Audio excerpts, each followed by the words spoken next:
Ina mo to, nag-request siya magpa-edit ng picture niya sa kasal. Ito yung ginawa ng isa. Naging basketball player. Diba, ang kulit po daw. Tapos ngayon nasa ba siya, nag-surfing pa siya. Tapos ngayon tumatakbo naman siya, ang kulit talaga. Ang kulit to. Pasaway talaga mga Pinay. Ngayon nag-star pa naman siya. Tapos nag-Olympics pa. Ito na yata ang tatalo kay Carlos Yudo. Nag-baseball pa siya. Ito naman, isa. Boom. Nagkaroon ng book.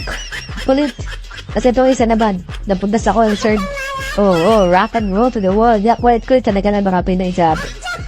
Tinan nyo, rock and roll. Yeah, rock and roll. Yun guys, comment niya kayo ano masabi yun ko sa babaeng to na nagpa-edit lang.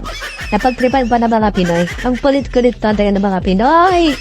Nakalimutan niyo problema talaga pagtawa ng tawa eh. Ha?